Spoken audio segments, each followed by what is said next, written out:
بسم الله الرحمن الرحيم. إن الحمد لله نحمده ونستعينه ونستغفره ونعوذ بالله من شرور أنفسنا ومن سيئات أعمالنا. من يهد الله فلا مضل له ومن يضلل فلا هادي له. وأشهد أن لا إله إلا الله وحده لا شريك له وأشهد أن محمدا عبده ورسوله صلى الله وسلم وبارك عليه وعلى آله وأصحابه ومن تبع هداه إلى يوم الدين. يا أيها الذين آمنوا اتقوا الله حق تقاته ولا تموتن إلا وأنتم مسلمون. يا أيها الذين آمنوا اتقوا الله وقولوا قولا سديدا يصلح لكم أعمالكم ويغفر لكم ذنوبكم ومن يطع الله ورسوله فقد فاز فوزا عظيما. فأما بعد، ikhwah sekalian, kaum muslimin rahimana wa rahimakumullah. Alhamdulillah, pada hari kedua ini Allah Subhanahu wa taala masih memberikan kita kemudahan untuk saling bertafaqquh fiddin, mempelajari, mendalami agama kita. Dan ini juga dalam rangka memanfaatkan momen ini agar kita bisa tetap beribadah di saat situasi yang kosong ataupun tidak seperti aktivitas biasanya. Dan alhamdulillah, ketika Allah Subhanahu wa taala memudahkan seseorang untuk tidak menganggur atau dikalahkan oleh kekosongan. Sebagaimana kita ketahui dalam hadis Nabi sallallahu alaihi wasallam yang diriwayatkan oleh Imam Bukhari, bahwa Rasulullah sallallahu alaihi wasallam menyatakan ni'matani maghbunun fihima katsirun minan nas, as-sihhatu wal faragh. Ada dua kenikmatan yang banyak orang terlalai dengan dua kenikmatan tersebut. Yang pertama adalah kesehatan, yang kedua adalah karena banyak waktu kosong. Maka sebenarnya sangat beruntung orang yang memiliki kesibukan, karena justru banyak petaka ataupun permasalahan timbul karena kekosongan, karena pengangguran. Tapi tentunya bukan hanya sekedar sibuk. Kalau seandainya sibuk tidak bermanfaat, maka ini adalah kerugian bertumbuk-tumbuk untuk seorang.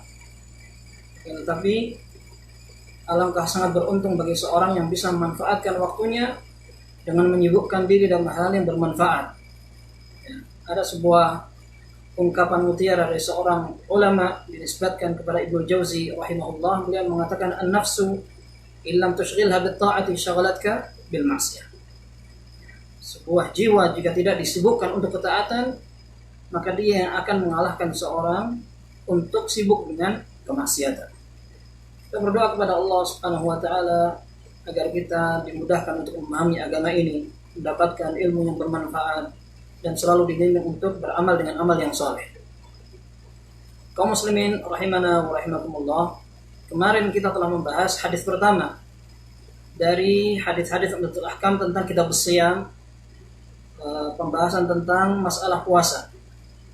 Dan kemarin kita katakan bahwa sebagian ulama menyatakan dengan tegas haram untuk melaksanakan puasa 1 hari atau 2 hari menjelang Ramadan untuk menyambut Ramadan. Ini yang juga dikenal oleh banyak atau sebagian besar ulama dengan puasa hari syak, puasa yang diragukan. Apakah hari ini masuk pada hari Ramadan atau bukan? Dan ini biasanya jatuh pada tanggal 30 Sya'ban. Ada riwayat yang sahih bahwa seorang sahabat yang bernama Ammar bin Yasir radhiyallahu anhuma sedang mengadakan makan-makan di hari syak, di hari yang diragukan apakah itu sudah masuk Ramadan atau belum. Beliau bersama beberapa orang sahabatnya. Maka Ammar bin Yasir radhiyallahu anhu menghidangkan daging kambing. Kemudian ada seorang yang hadir di saat itu, diajak makan, minggir. Maka dipanggil oleh Ammar bin Yasir radhiyallahu anhu, ayo makan. Dia mengatakan, enggak, saya puasa. Maka Ammar bin Yasir mengatakan, kalau kamu memang beriman, in kunta tu'minu billahi wal yawmil akhir, ta'al fakulhu. Kalau kamu beriman kepada Allah dan hari akhir, ayo sekarang kita kesini, kita makan. Kemudian beliau meriwayatkan sebuah hadis dari Rasulullah sallallahu alaihi wasallam, beliau bersabda, "Man shama al-yawma asy-syakk faqad 'asa Abul Qasim."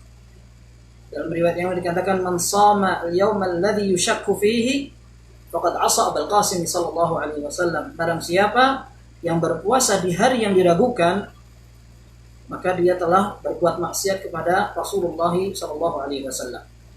Oleh karenanya kita kemarin sebutkan, sebagian ulama mengatakan haram hukumnya orang yang tidak terbiasa berpuasa, entah sunnah maupun puasa wajib, tiba-tiba mengawali Ramadan untuk kehati-hatian sehari atau 2 hari sebelumnya berpuasa disambung. Termasuk kita sudah sebutkan kemarin tentang hikmah kenapa dilarang puasa tersebut. Dan ini juga disebutkan oleh para ulama, dimakruhkan untuk seorang yang memulai puasa sunnah di akhir-akhir bulan Sya'ban.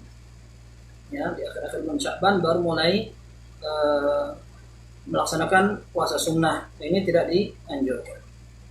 Baik ikhwas sekalian, kita akan mulai berpindah ke hadis yang kedua. Hadis yang sama juga diriwayatkan oleh Imam Bukhari dan Muslim dari sahabat Abdullah bin Umar radhiyallahu anhuma, bahwa beliau mengatakan, "Sami'tu Rasulullah sallallahu alaihi wasallam," aku pernah mendengar Rasulullah sallallahu alaihi wasallam bersabda, "Idza ra'aitumuhu fasumu." Kalau kalian melihatnya, maka hendaklah kalian berpuasa. Maksudnya memulai puasa Ramadan. "Wa idza ra'aitumuhu fa'aftiru." Jika kalian melihatnya, maka kalian hendaklah berbuka, maksudnya berhari raya, keluar dari bulan Ramadan. "Fa in ghumma 'alaikum faqduru lah." Apabila kalian terhalang untuk melihatnya dengan adanya awan, maka uqduru lahu. Hadis ini sebagaimana kita ketahui diriwayatkan oleh Imam Bukhari dan Muslim. Jika kalian melihatnya, yang dimaksudkan adalah hilal. Hilal itu adalah permulaan bulan, sebagaimana ditegaskan dalam riwayat Muslim. Dalam riwayat Muslim disebutkan dengan tegas, "Idza ra'aitumul hilal." Ya, "Idza ra'aitumul hilala fasum." Apabila kalian melihat hilal, maka hendaklah kalian mulai berpuasa Ramadan. Dan ini jelas menunjukkan bahwa Rasulullah sallallahu alaihi wasallam mengaitkan antara puasa Ramadan dengan dilihatnya hilal. Kalau tidak terlihat hilal, maka jangan puasa. Dan ini tegas. Para ulama menggantungkan istilahnya, mengkaitkan hukum mulai puasa Ramadan dengan melihat hilal. Bahkan ada riwayat dengan lafaz yang tegas pula, diriwayatkan oleh Imam Muslim. Rasulullah SAW menyatakan, "La tasumu hatta tarawul hilal." Jangan kalian puasa Ramadan sampai kalian melihat hilal. Sehingga ini menjadi standar bagi seseorang ketika melihat hilal, apa yang dia laksanakan, maka dia mulai berpuasa. Bagaimana dia akan keluar dari bulan Ramadan juga sama dengan melihat hilal.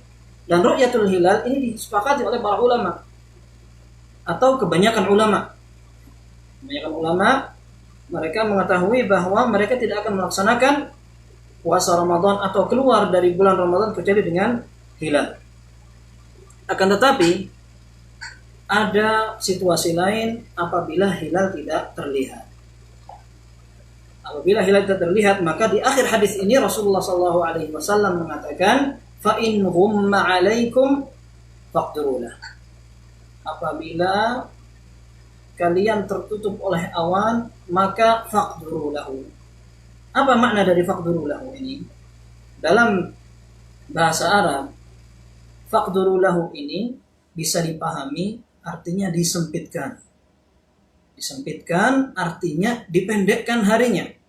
Dalam riwayat yang banyak sekali, Rasulullah SAW menyatakan asyahru hakadha wa hakadha wa hakadha. Kemudian Rasulullah SAW menekuk ibu jarinya, sehingga beliau menegaskan bulan itu 10 hari ditambah 10 hari kemudian tambah 9 hari, ini 29.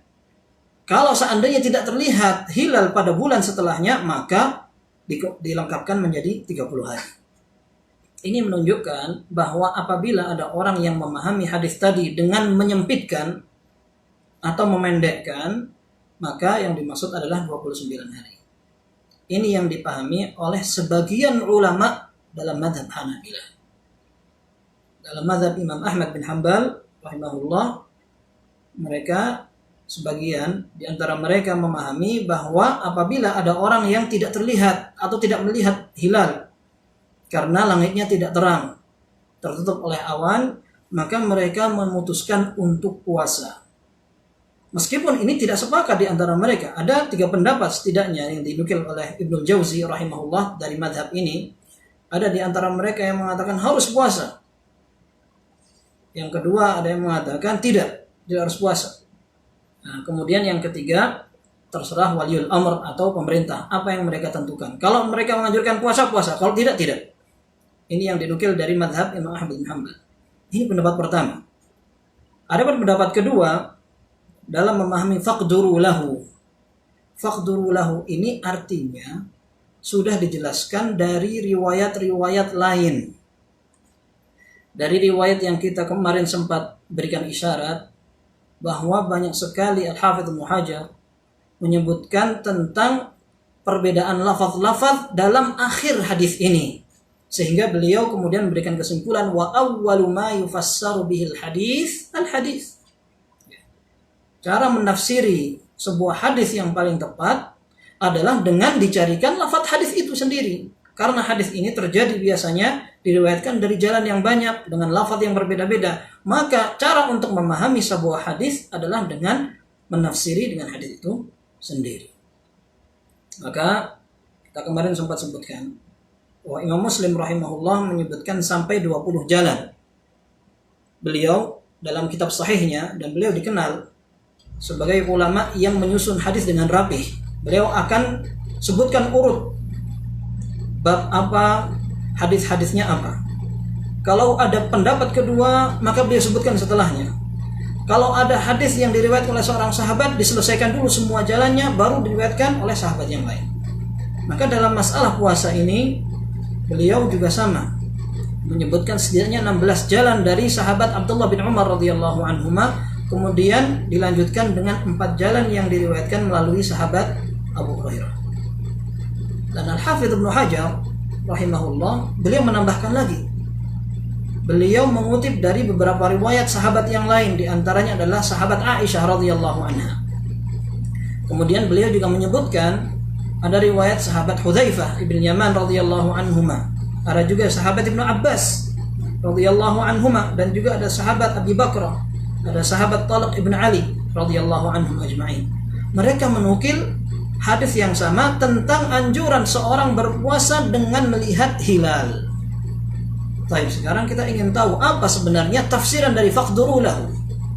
Dikira-kira apakah disempitkan, dihitung, atau apa? Ternyata riwayat yang lain mengatakan beberapa lafaz, di antaranya faqduru lahu 30. Maksudnya hitunglah dengan 30 hari. Ini riwayat Muslim. Di dalam riwayat Muslim ada yang memang hanya sekedar faqduru lahu, seperti yang kita sebutkan dari hadis asal atau hadis yang kita jadikan pembahasan dalam kitab Umdatul Ahkam ini. Akan tapi dalam riwayat yang lain, Imam Muslim rahimahullah menyebutkan ada lafaz yang menyebutkan faqdiru lahu 30. Maka genapkan hitungannya menjadi 30 hari. Ada riwayat lain yang lebih tegas. Rasulullah sallallahu alaihi wasallam menyatakan fa in ghummiya alaikum fa akmilul adad. Kalau kalian terhalang oleh awan dan mendung, maka kalian sempurnakan bilangan harinya. Ini sama artinya dengan tadi. Hitunglah kira-kiralah dengan 30 hari. Riwayat lain dari jalan Abu Hurairah radhiyallahu anhu, Rasulullah sallallahu alaihi wasallam menyatakan fa in ghumma alaikum fasumu 30 yauma. Ini lebih tegas juga.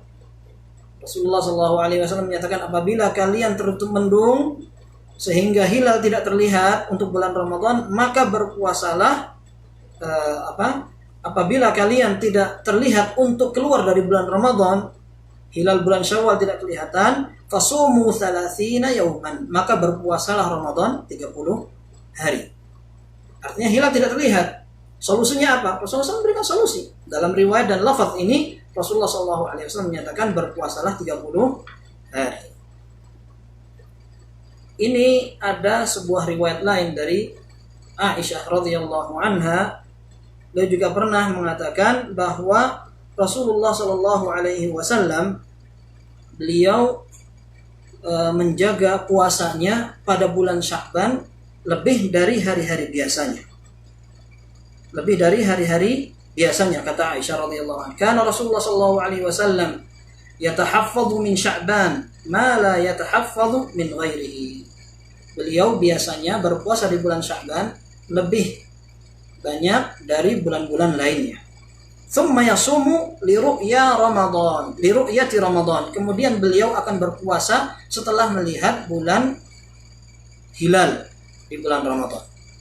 Artinya setelah puasa sunnah yang dilaksanakan di bulan Sya'ban, dan kita katakan kemarin apabila orang memiliki kebiasaan di bulan Sya'ban silahkan berpuasa. Silahkan berpuasa. Akan tapi kemudian ketika akan masuk ke bulan Ramadan, kata Aisyah radhiyallahu anha, "Tsumma yasumu li ru'yati Ramadan." Beliau kemudian berpuasa dengan melihat ru'yah al-hilal. Melihat hilal Ramadan. Fa in ghumma alaihi, apabila beliau ternyata tidak bisa melihat karena tertutup awan, adda 30 yauman tsumma sham. Beliau akan menggenapkan Sya'ban menjadi 30 hari, kemudian beliau berpuasa Ramadan. Ini menunjukkan betapa para ulama perhatian sekali dalam riwayat-riwayat untuk melihat hilal. Sehingga sebenarnya kaum muslimin mudah sekali ketika mereka melihat ada sebuah permasalahan, dicari solusinya dalam syariat. Kalau seandainya ternyata sudah lengkap untuk mendapatkan solusi, tidak perlu harus mencari solusi lainnya. Maka ketika seorang tidak melihat hilal, dan ini sering sekali terjadi di daerah-daerah, terutama daerah yang sering dituruni hujan, maka solusi yang paling mudah adalah menggenapkan bulan sebelumnya menjadi 30 hari. Ini adalah solusi nabawi, solusi yang dipegang juga oleh para sahabat ridwanullahi ta'ala alaihim. Mereka tidak pernah mencari cara lain untuk menentukan bulan. Tapi sekarang sudah maju. Kalau dulu mereka memang tidak memiliki alat, tidak memiliki teknologi, sehingga mereka tidak menggunakan cara lain. Ini yang sering kita dengar dengan metode hisab. Ya. Kita katakan bahwa ini juga disebutkan oleh para ulama, kalau seandainya metode hisab itu adalah solusi, bukan berarti dulu belum ada, karena mereka juga ada yang mengetahui ilmu tasyir namanya. Ilmu tasyir artinya mereka mempelajari ilmu perbintangan, ilmu hitungan al-qamariyah wasyamsiyah, hitungan bulan, hitungan matahari. Nah, akan tetapi ternyata tidak ada satupun dalam riwayat yang menunjukkan apabila kalian terhalang atau kesulitan untuk mencari awal Ramadan, maka mencarilah orang-orang ahli hisab, orang-orang yang menghitung-hitung itu. Ternyata Rasulullah SAW tidak mengarahkan kepada metode itu. Dan Al-Hafidz Ibnu Hajar rahimahullah menukil bahwa ada 3 orang setidaknya dari kalangan terdahulu yang dikatakan mereka menggunakan metode hisab. 1, dari seorang tabi'in yang bernama Mutarrif Ibnu Abdullah Ibnu Syikhir, seorang tabi'in. Yang kedua adalah seorang ulama dari mazhab Syafi'iyah namanya Ibnu Suraij. Yang ketiga adalah seorang dari kalangan ahli hadis yang disebut namanya Ibnu Qutaibah. Akan tetapi beliau lalu menyebutkan bahwa seorang ulama ahli hadis yang bernama Ibnu Abdul Bar rahimahullah, beliau meninggal tahun 463, menyatakan, adapun riwayat yang dinukil dari seorang tabi'in yang bernama Mutarrif Ibn Abdullah bin Syikhir, maka riwayat ini tidak sah. Artinya orang yang mengatakan bahwa merujuk kepada hisab adalah pendapat Mutarrif ibn Abdullah ibn Syekhir, ini tidak benar karena beliau tidak mengatakannya. Adapun yang dinyatakan oleh Ibnu Qutaibah, maka beliau tidak dijadikan rujukan dalam masalah fikih atau dalam masalah ini. Kemudian yang berikutnya dari Ibnu Suraij, karena beliau adalah seorang ulama dalam mazhab Syafi'i, maka ternyata Imam Syafi'i sendiri tidak seperti itu. Imam Syafi'i dan juga banyak pengikut dalam mazhab yang sama, ternyata mereka mengambil metode ru'yatul hilal tanpa ada yang mengambil metode hisab. Dengan demikian apa yang dinukil dari setidaknya dua orang itu tidak bisa dijadikan landasan. Maka salah seorang ulama menukil ijma'ul ulama atau kesepakatan ulama tentang adanya standar hilal atau ru'yatul hilal dalam menentukan awal Ramadan. Beliau adalah Abdul Walid Al-Baji rahimahullah. Beliau ketika menyebutkan tentang adanya beberapa orang yang melaksanakan penentuan awal bulan dengan menggunakan metode hisab, beliau mengatakan wa ijma'ul ummah wa ijma'us salafis salih hujjatun alaihim. Dan kesepakatan para ulama salafus salih, para ulama terdahulu 3 generasi pertama, menjadi hujjah yang mengalahkan pendapat orang-orang tersebut. Bahkan Ibnu Daqiq Al-Id rahimahullah, beliau dalam kitab Ihkamul Ahkam, Syarah Umdatul Ahkam, mengatakan bahwa menggunakan metode hisab ini merupakan ihdatsun fid din, menggunakan suatu hal yang baru yang tidak pernah ada dalam agama ini.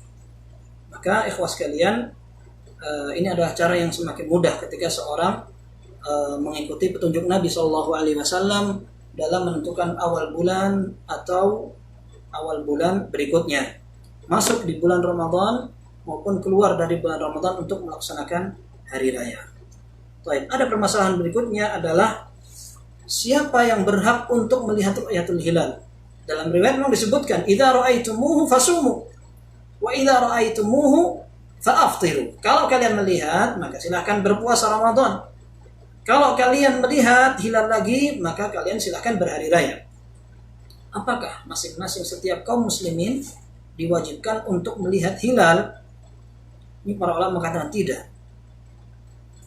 Tidak ada kewajiban bagi setiap muslim untuk sama-sama rame-rame melihat hilal. Akan tetapi menentukan awal Ramadan dengan melihat hilal cukup dari salah satu orang yang mampu melaksanakannya. Dan ini akan dilaporkan kepada pemerintah. Lalu pemerintah akan mengecek apakah orang ini diterima persaksiannya atau tidak. Baru setelah itu ditentukanlah besok adalah awal bulan. Dan ini ada hadisnya. Dalam riwayat disebutkan dari Ibnu Umar radhiyallahu anhuma dalam Sunan Abi Dawud dengan sanad yang sahih. Abdullah bin Umar radhiyallahu anhuma mengatakan, as-sawmu tara an-nasul hilal.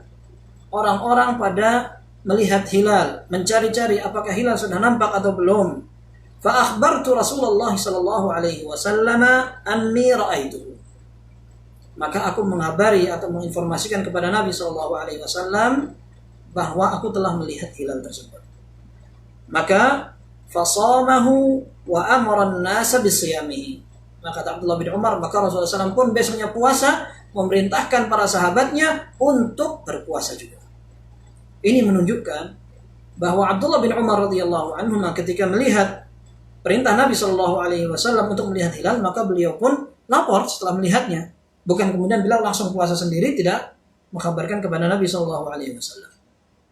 Dan ini juga ditegaskan oleh Al-Imam At-Tirmidzi rahimahullah, sebagaimana dalam hadis yang beliau riwayatkan dan beliau hasankan, bahwa ada hadis dari Nabi SAW yang menyatakan as-sawmu yawma tasumun.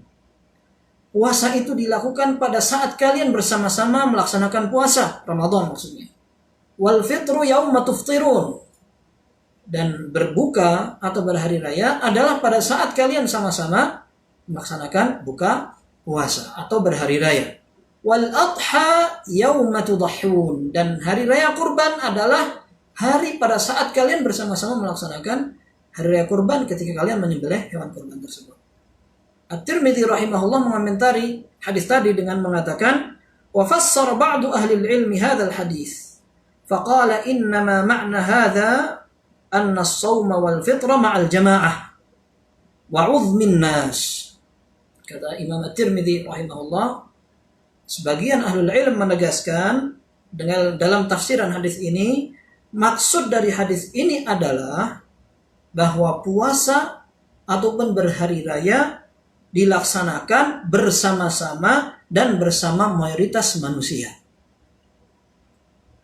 Kemudian lebih jelas lagi, As-Sindi rahimahullah beliau mengatakan dalam hadis ini penjelasannya, hadhil umur laysat fiha lil ahad. Hadhil umur laysat fiha lil ahad fiha dakhal wa laysa lahum at-tafarrud fiha. Urusan-urusan seperti ini, menentukan puasa bulan Ramadan atau menentukan hari raya atau menentukan kapan dimulai hari Idul Adha, ini bukan masalah yang bisa dengan gampang diputuskan satu orang. Dan tidak bisa seorang puasa dengan sendiri.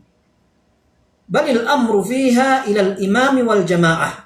Akan tapi urusan ini diserahkan kepada seorang pemimpin dan kemudian dilaksanakan bersama-sama kaum muslimin secara berjamaah. Wa yajibu 'alal ahad ittiba'uhum lil imami wal jamaah, dan diwajibkan pada masing-masing individu untuk mengikuti imam atau pemerintah dan al-jamaah, yaitu kaum muslimin. Maka kita ketahui bahwa untuk menentukan awal bulan, yang pertama standarnya adalah ru'yatul hilal, kemudian yang kedua juga dilaksanakan dengan keputusan waliul amr, pemimpin kaum muslimin. Maka ini dilaporkan, dan alhamdulillah di saat ini kaum muslimin pada memahami hukum-hukum ini, sehingga kita juga tidak kesulitan di negara kita sendiri. Orang yang melaksanakan hilal bahkan tidak hanya per individu, akan tapi justru secara bersama-sama dilakukan secara resmi, melibatkan berbagai elemen masyarakat dan juga para tokoh. Ini menunjukkan bahwa hukum ini alhamdulillah sudah dilakukan di tengah-tengah kaum muslimin. Baik, seandainya sebagian negara kaum muslimin sudah melihat hilal, apakah kemudian seluruh negara kaum muslimin juga diwajibkan untuk segera puasa dengan alasan salah satu negara sudah berhasil untuk melihat hilal? Nah, ini khilaf di antara para ulama. Khilaf di antara para ulama, apakah satu ru'yat atau satu penglihatan bisa mewakili seluruh negeri kaum muslimin atau tidak? Ru'yat itu hanya untuk negaranya sendiri. Nah, berapa pendapat? Pendapat yang pertama, iya. Pendapat pertama mengatakan apabila ada ru'yat di negara atau sebuah negeri muslim yang berhasil melihat hilal, maka seluruh negeri muslim lainnya harus ikut dan wajib untuk menaikkan puasa karena sudah ada satu negeri muslim yang melihat. Kemudian pendapat yang lain, pendapat yang kedua adalah pendapat yang mengatakan masing-masing negara memiliki ru'yatul hilal sendiri. Sehingga kalau seandainya ada negara lain sudah melihat, kemudian negara di tempat dia yang berbeda dengan negara tersebut belum melihat, maka dia tidak wajib untuk berpuasa. Ada pendapat tengah. Pendapat tengah yang mengatakan bahwa kalau seandainya beberapa negara berdekatan, maka mereka menggunakan hukum salah satu dari negara yang berdekatan itu. Salah satu dari negara yang berdekatan sudah melihat hilal, maka yang ada di sekitarnya ikut berpuasa. Kalau negara yang jauh, maka tidak harus untuk mengikuti negara yang jauh tersebut. Dan ini akhirnya mereka berbeda pendapat. Standar jauh dekatnya bagaimana? Ada yang mengatakan selama masing-masing berbeda waktu terbit mataharinya, maka itu berarti jauh. Kalau waktu terbitnya berdekatan sekali, berarti dia negara yang dekat. Yang kedua, ada yang mengatakan kalau seandainya antara dua negara atau dua negeri ditempuh dengan masafat qasar, atau jarak perjalanan jauh yang dikatakan safar, sehingga orang bisa mengqashar sholatnya, maka ini dikatakan jauh. Kalau dua negara dekat di perbatasan misalkan, maka ini tidak dikatakan negara yang jauh. Ada yang mengatakan pendapat lain lagi. Oh enggak, yang dikatakan jauh itu kalau seandainya masing-masing penduduk tidak bisa melihat apa yang dilihat oleh penduduk negara yang lain. Tapi intinya wallahu a'lam, ini khilaf yang memang banyak dimiliki oleh para ulama, akan tapi wallahu a'lam dirajihkan oleh kebanyakan ulama adalah masing-masing negara memiliki ru'yat atau matla' tempat terbit sendiri. Wallahu a'lam, kecuali kalau memang negeri di antara mereka saling berdekatan. Negara bertetangga tidak lepas mereka akan memiliki matla' yang berdekatan juga, tempat terbit yang sama atau berdekatan. Maka seandainya mereka mengambil hukum yang sama, insyaallah ini adalah pendapat yang juga dekat. Akan tetapi wallahu a'lam, pendapat yang juga tepat dan wallahu a'lam yang kuat adalah masing-masing negara memiliki tempat terbit sendiri-sendiri, sehingga mereka menentukan ru'yatul hilalnya sendiri-sendiri. Dalilnya sebagaimana dalam Sahih Muslim, ada di zaman Ibnu Abbas radhiyallahu anhuma, pada saat itu adalah masa pemerintahan Muawiyah radhiyallahu anhu ajma'in. Muawiyah tinggal di Syam. Syam itu sekarang sekitar daerah Palestina, daerah Yordan, daerah Suriah, dan juga daerah Lebanon. Syam di daerah sana. Kemudian Ibnu Abbas radhiyallahu anhu tinggal di Hijaz, di Madinah pada saat itu. Kemudian ada seorang yang berangkat menuju ke Syam dari Madinah. Dia memiliki sebuah keperluan. Orang ini bernama Quraib rahimahullah. Dia diutus oleh Ummul Fadl bintil Harith untuk menyelesaikan sebuah urusan bersama Muawiyah di daerah Syam. Sampai sana urusannya sampai selesai bertepatan dengan awal Ramadan.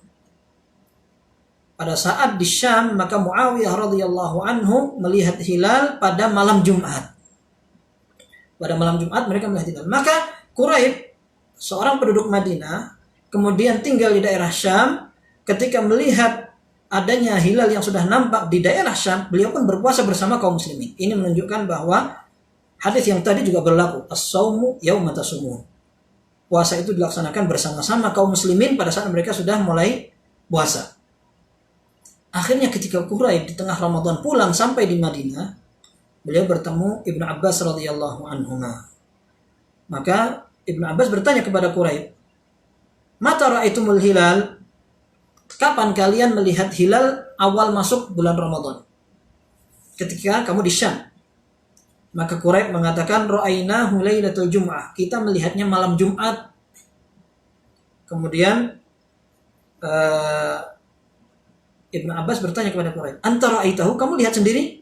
Dia mengatakan, Quraib ini, "Iya." Wa ra'ahun nas, dan orang-orang juga melihatnya, melihat hilal tersebut. Wasama Muawiyah, sehingga semua kaum muslimin di sana berpuasa. Muawiyah sebagai khalifah pada saat itu pun berpuasa. Faqala, kata Ibnu Abbas, "Lakinna ra'ainahu lailatas sabt." Akan tetapi kami di Madinah baru melihat ru'yatul hilal. Kami baru melihat hilal malam Sabtu, sehari setelah kalian di Syam. Fala nazalu nasumu hatta nukmila 30. Maka kami masih senantiasa berpuasa sampai menggenapkan 30 hari. Kami tidak puasa seperti kalian malam Jumat sudah melihat hilal, kemudian Jumatnya mulai berpuasa. Kami tidak. Kami genapkan 30 hari bulan Sya'bannya, kemudian kami masuk Ramadan setelah kalian. Au narahu, kalau kami tidak melihat hilal, maka kami akan menggenapkan 30 hari. Tapi kalau seandainya kami melihat hilal, ya sudah, kami akan berpuasa. Faqultu, maka kata Quraib rahimahullah, awala taktafi bi ru'yati Muawiyah wa siyamihi. Kenapa antum tidak mencukupkan dengan ru'yahnya Muawiyah di Syam? Muawiyah ini khalifah kaum muslimin. dan beliau tempatnya di Syam. Beliau sudah mempercayakan kaum muslimin untuk melihat hilal, sudah terlihat, kemudian mereka pun berpuasa. Kenapa Anda tidak ikut-ikutan aja dengan ru'yatnya Muawiyah di Syam? Faqala, maka Ibnu Abbas menjawab, la, tidak. Hakadha amarana Rasulullah sallallahu alaihi wasallam. Demikianlah kami diperintahkan oleh Nabi sallallahu alaihi wasallam.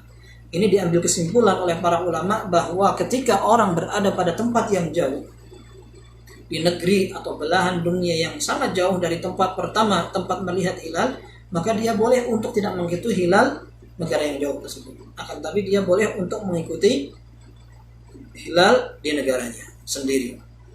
Jadi ini ada kesimpulan maupun pelajaran pertama yang kita sebutkan adalah anjuran untuk mengikuti ru'yatul hilal, melihat hilal baik dalam masuk menentukan awal Ramadan ataupun ketika masuk di bulan Syawal untuk menentukan hari raya. Kemudian yang kedua, hilal itu akan ditetapkan menjadi awal puasa Ramadan oleh pemerintah yang sah, pemerintah kaum muslimin. Manusia atau kaum muslimin rakyat tinggal mengikuti saja. Kemudian yang ketiga tentang masalah negeri yang berbeda-beda matlaknya, dan kita katakan bahwa pendapat yang kuat wallahu alam adalah pendapat yang menyatakan masing-masing negara memiliki tempat terbit sendiri sehingga mereka berhak untuk menentukan kapan awal mula Ramadan ditentukan. Baik, sekarang kalau seandainya ada orang yang melihat hilal sendiri dan dia pastikan bahwa itu adalah hilal, akan tetapi dia lapor ke pemerintah tidak diterima. Dia lapor ke pemerintah, ente siapa? Ente punya ilmu apa enggak? Kamu ini kapasitasnya sebagai apa? Mewakili apa? Mewakili dia sendiri atau apa? Kok kamu mengatakan hilal sementara kaum muslimin yang banyak tidak melihat? Bagaimana bahasa seperti ini? Intinya pemerintah akhirnya menolak. Ini disebut oleh para ulama. Ya, ru'yatu man la tuqbal syahadatuhu. Melihatnya seseorang tentang hilal tapi persaksiannya tidak diterima oleh pemimpin atau waliul amr. Maka para ulama berbeda pendapat. Mereka mengatakan kalau seandainya yang dilihat adalah hilal bulan Ramadan, menurut mazhab yang keempat dia puasa sendiri.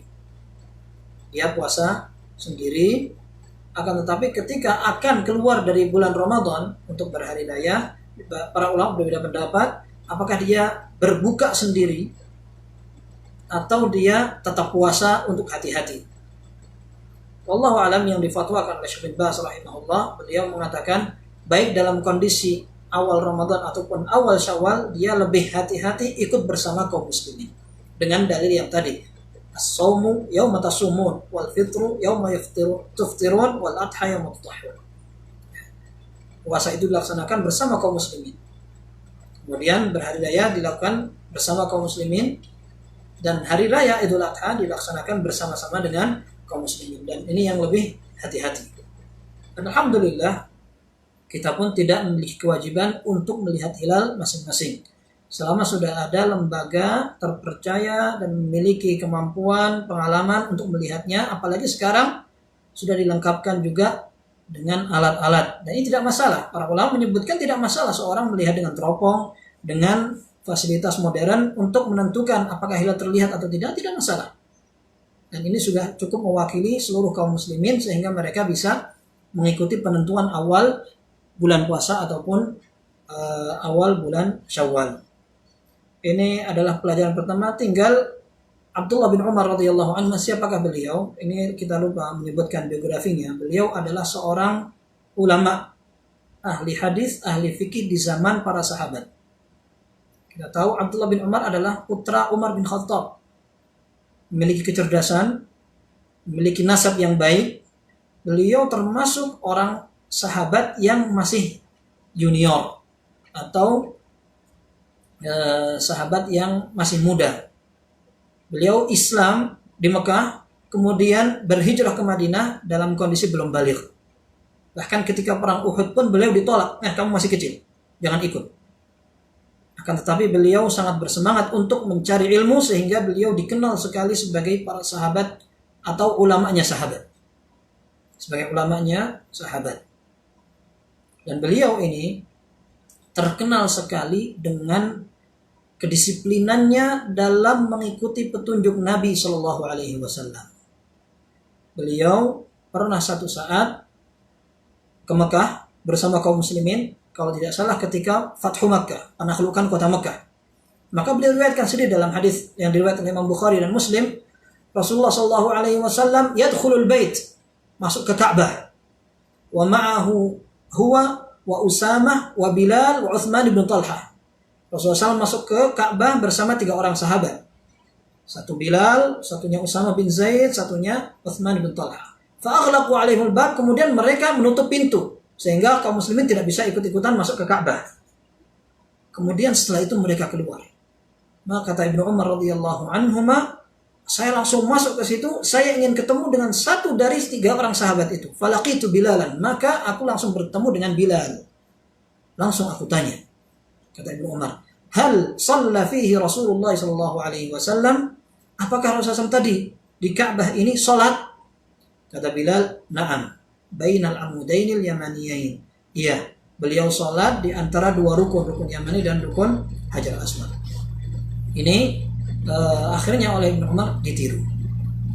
Ibnu Umar terkenal sekali ketika datang ke Mekah, beliau selalu mandi karena Rasulullah SAW ketika datang ke Mekah untuk melaksanakan umrah atau haji, beliau mandi di sebuah tempat. Maka setiap Abdullah bin Umar datang ke Mekah untuk melaksanakan manasik umrah atau haji, beliau akan mandi di tempat itu. Bahkan dalam sebuah riwayat, Abdullah bin Umar radhiyallahu anhuma ketika beliau melaksanakan perjalanan, tiba-tiba beliau ingin berhenti. Kemudian beliau jongkok. Lama sekali kafilahnya menunggu beliau. Ada apa? Ternyata beliau pernah melihat Rasulullah SAW buang air di situ. Beliau pun ingin ikut buang air di tempat yang sama.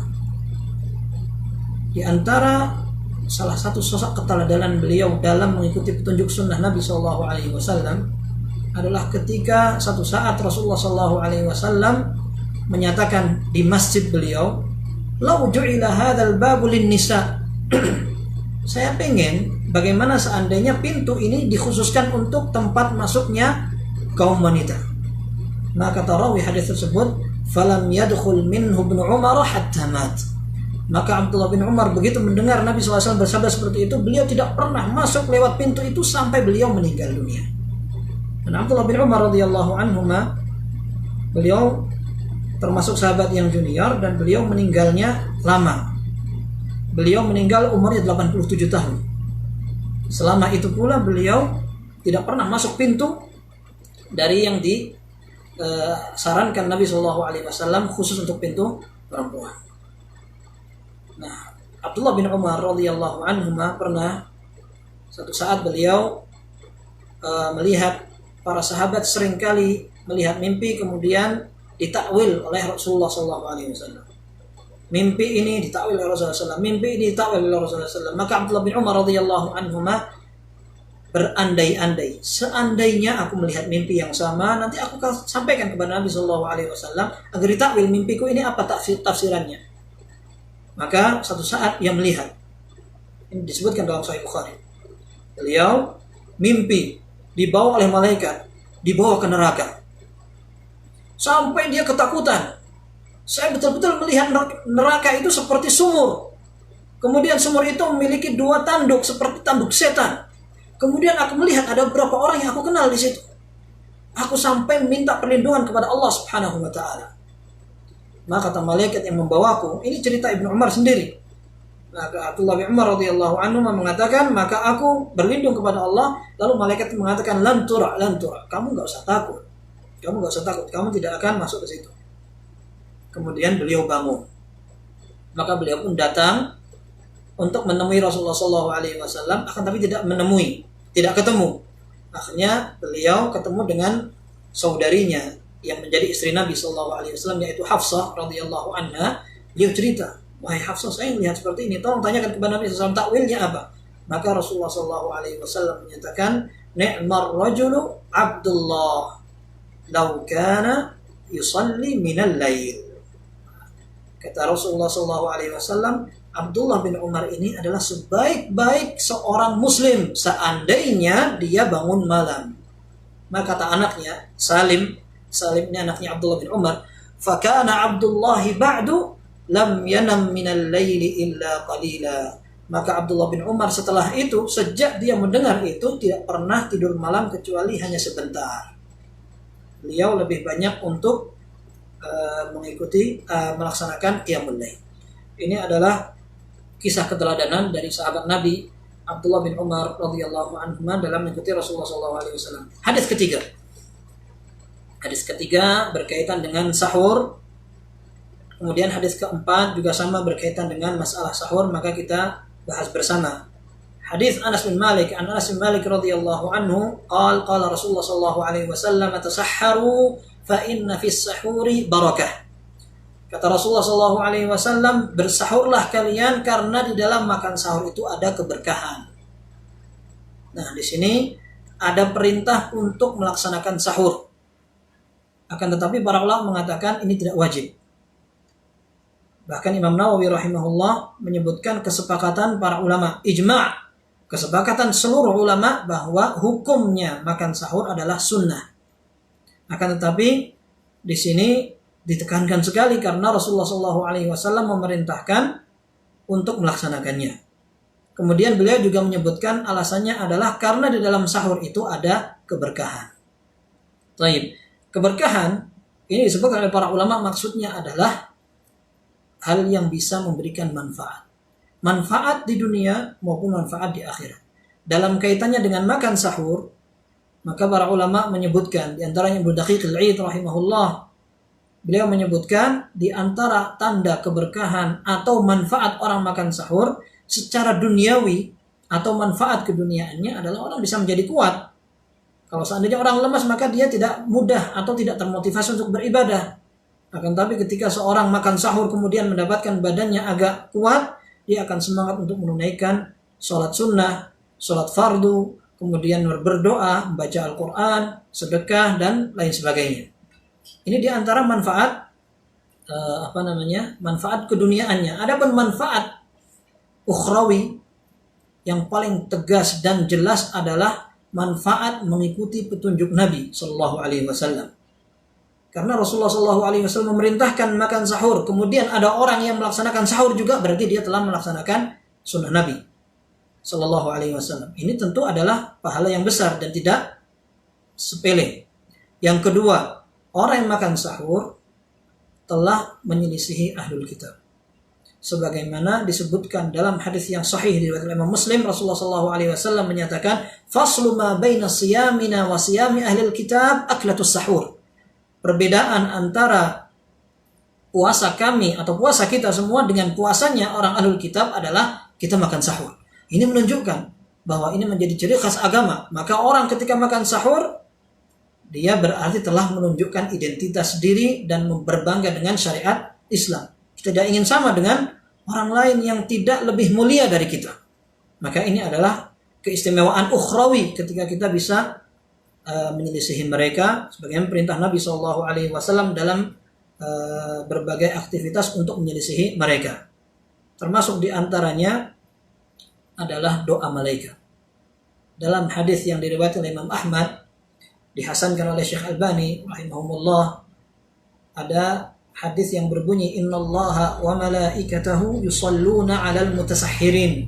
Sungguhnya Allah Subhanahu wa taala dan para malaikat bersalawat untuk orang-orang yang melaksanakan sahur. Maksudnya bersalawat kalau malaikat mendoakan. Kalau Allah Subhanahu wa taala berarti Allah Subhanahu wa taala akan berikan ampunan dan rahmat untuk orang yang diberikan salawat tadi, alias orang-orang yang melaksanakan sahur. Sahur ini bisa diharokatin sinnya dengan 2 harokat. Kalau sahur berarti makanannya. Ya. Sahur itu makanannya. Kalau suhur itu pekerjaannya. Jadi kalau kita misalkan ingin berbicara, kalau menurut bahasa Arab, ayo kita sahur, maksudnya kita mau makan sahur, maka mestinya yang kita gunakan adalah suhur. Tapi sahur ini digunakan untuk makanan yang dipakai untuk sahur. Ini mirip dengan kata-kata wudu. Wudu itu artinya mengerjakannya, bersuci sebelum sholat namanya wudu. Kalau wudu dengan fathah artinya adalah tempat yang digunakan atau air yang digunakan untuk berwudu. Baik, kaitannya dengan hadis ini bagaimana? Rasulullah SAW menyatakan fa inna fis sahuri barakah atau fa inna fis suhuri barakah. Karena di dalam sahur atau suhur ada keberkahan. Para ulama mengatakan di antaranya Mudaqiqil Aid rahimahullah dalam kitab Ihkamul Ahkam, dua-duanya mungkin. Hafidz Ibnu Hajar juga dalam Fathul Bari juga menyebutkan dua-duanya mungkin. Karena apa? Karena keberkahan itu bisa berupa tenaga yang digunakan oleh orang yang bersahur untuk modal beribadah. Maka ini ada keberkahannya. Orang menggunakan kemudahan rezeki Allah Subhanahu wa taala agar dia memperkuat badannya untuk beribadah, ini bisa menunjukkan bahwa hartanya berkah. Kemudian bisa juga karena Rasulullah SAW memerintahkan sebuah amal dan keberkahan itu biasanya akan terkait dengan sebuah amal. Maka baik suhur maupun sahur dua-duanya bisa, dan ini yang ditegaskan oleh Al-Hafidz Ibnu Hajar rahimahullah, mungkin saja semuanya benar. Mungkin saja semuanya benar. Anas bin Malik radhiyallahu anhu, beliau adalah seorang sahabat Nabi juga sama. Beliau juga seorang sahabat yang junior. Ketika Rasulullah SAW datang ke Madinah, beliau masih sekitar umur 10 tahun. Setelah itu beliau mengikuti Rasulullah SAW kemana beliau pergi untuk menjadi pembantunya, karena ibunya, ibu Anas bin Malik, yaitu Ummu Sulaim membawa Anas bin Malik, kemudian dibawa ke Rasulullah SAW. Ya Rasulullah, Unais, ini adalah Anas kecil, silahkan Anda pakai untuk menjadi pembantu Anda. Maka kata Anas bin Malik radhiyallahu anhu, aku mulai menjadi pembantu Nabi SAW selama 10 tahun, dan beliau diberi kunyah oleh Rasulullah SAW dengan Abu Hamzah. Ketika perang Badar beliau ikut, tapi bukan sebagai tentara, akan tapi sebagai orang yang membantu kebutuhan peperangan. Maka beliau tidak disebut sebagai orang yang hadir di perang Badar, karena memang waktu itu masih sangat muda dan bukan sebagai orang mujahid yang ikut bertempur.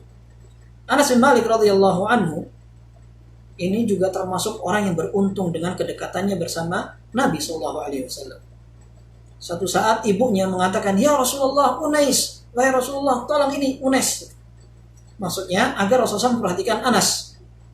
Kemudian Rasulullah SAW mendoakan. Doanya adalah Allahumma akthir malahu wa waladahu wa barik lahu fima a'taitahu. Ya Allah, berikan dia anak dan harta yang banyak. Kemudian berikanlah atau limpahkan keberkahan pada setiap rezeki yang engkau berikan kepada Anas. Karena Malik radhiyallahu anhu, aku sudah melihat 3 doa ini, di antara duanya aku sudah lihat di dunia, dan aku tunggu untuk yang ketiga di akhirat. Anas Malik radhiyallahu anhu, doa yang 3 ini, duanya aku sudah lihat di dunia. Kata beliau dalam riwayat Muslim, Anas bin Malik mengatakan, fakana waladi wa walada waladi yata'adawna mi'ah. Kata dia, anakku dan cucuku hampir 100 orang. Kemudian hartanya, fakana mali kathir. Kata Anas bin Malik, maka hartaku banyak sekali. Ini cocok sekali. Ya. Anaknya banyak, hartanya banyak. Ya, banyak anak, banyak rezeki. Ini karena doa Nabi SAW. Katanya beliau masih menunggu yang lebih utama dari itu, yaitu didoakan agar dia mendapatkan keberkahan. Dan keberkahan ini kita ketahui manfaat sekali. Apalagi kalau seandainya setiap yang dilimpahkan Allah kepada dia ternyata menjadi keberkahan. Termasuk diantaranya akan menyampaikan pemiliknya kepada surga Allah Subhanahu wa ta'ala. Di antara cuplikan kisah beliau yang sangat pantas dijadikan teladan. Beliau satu saat karena adalah pembantunya, beliau menemani Nabi SAW ketika diundang untuk makan oleh seorang sahabat. Pada saat itu dihidangkanlah ada kurma, ada daging dendeng, kemudian ada sayuran buah labu. Akhirnya dimakanlah oleh Rasulullah SAW. Ketika beliau makan, maksudnya Rasulullah SAW makan, dimakan lahap sampai habis. Bahkan kata Anas bin Malik radhiyallahu anhu, fara'aitu Rasulullah SAW yatatabba'u ad-dubba'a minas sahfah. Maka aku melihat Rasulullah SAW mengoreti buah labu itu dari piring yang dipakai untuk makan. Kata Anas Malik, falam azal uhibbud dubba amin yaumi'il. Maka dari hari itu aku suka dengan makanan buah labu. Subhanallah, makanan hobi pribadi yang bukan berkaitan dengan masalah ibadah. Seorang sahabat bisa terikut kepada Rasulullah SAW hanya gara-gara melihat Rasulullah SAW suka makan itu. Padahal dalam masalah makanan gampang saja. Seorang tidak mengikuti Nabi SAW tidak masalah. Kita tahu bahwa satu saat Rasulullah SAW pernah dalam satu hidangan dikasih daging. Hampir dimakan oleh Rasulullah SAW. Para perempuan mengatakan, beritahu Rasulullah SAW itu ada daging dob. Daging dob itu artinya mungkin bentuknya hampir sama dengan biawak. Tapi sebagian masyayikh mengatakan tidak sama dengan biawak. Biawak mungkin haram. Tapi dob itu halal. Rasulullah SAW ketika diberitahu ini dob yang bentuknya seperti kadal tapi besar, beliau nggak jadi makan. Akhirnya ada Khalid bin Walid di situ. Kemudian bertanya, haramun huwa, apakah itu haram? Enggak. Maka Khalid bin Walid makan dan tidak saya lupa apakah beliau bertanya kepada Nabi SAW Khalid bin Walid ini atau langsung makan tapi dibiarkan oleh Rasulullah SAW. Kemudian Rasulullah SAW mengatakan, innahu lam yakun bi ardi qaumi fa ajiduni a'afuhu. Itu dob itu bukan makanan orang-orang kampungku, maka aku tidak suka. Ini masalah makan. Artinya orang bebas saja untuk mengikuti selera dan hobinya. Akan tapi Anas bin Malik radhiyallahu anhu karena cintanya kepada Nabi sallallahu alaihi wasallam, apa yang disukai Rasulullah sallallahu alaihi wasallam, beliau suka. Dan ini menunjukkan betapa para sahabat bukan hanya sekedar mereka dekat dengan Nabi, bukan orang yang hanya ikhlas, akan tapi mereka memang cinta kepada Nabi yang kecintaan itu diaplikasikan pada kehidupan seharian. Maka tidak pantas ketika ada orang yang zaman sekarang sudah ngerti ini masalah ibadah, berpakaianlah seperti Nabi, jenggot dipanjangkan, oh enggak itu kan fakruh atau ini adalah ya ini tradisi Arab dan sebagainya. Lalu dia ngaku paling sunnah, paling ikut, paling cinta kepada Nabi SAW. Tidak malu ya. Sahabat yang hanya dalam masalah makan aja langsung cinta dengan makanan sebagaimana Rasulullah SAW menyukai makanan itu, mereka pantas sekali untuk dikatakan orang yang paling cinta Nabi SAW. Maka gampang saja kalau sekarang ada orang ingin membuktikan kecintaan kepada Rasulullah SAW, ikuti para sahabat bagaimana mereka membuktikan kecintaan tersebut. Ikuti petunjuk Rasulullah SAW. Nah, semoga apa yang kita pelajari ini bermanfaat dan mudah-mudahan bisa bernilai ibadah dan tidak sia-sia di sisi Allah Subhanahu wa taala. Apa yang benar semua dari Allah Subhanahu wa taala, dan apabila ada kesalahan kita siap merujuk untuk mengikuti yang benar. Kurang lebihnya mohon maaf. Sallallahu wasallam wa baraka ala nabiyyina Muhammad wa ala alihi wa sahbihi ajma'in. Subhanakallahumma wa bihamdika asyhadu an la ilaha illa anta astaghfiruka wa atubu ilaik. Walhamdulillahirabbil alamin.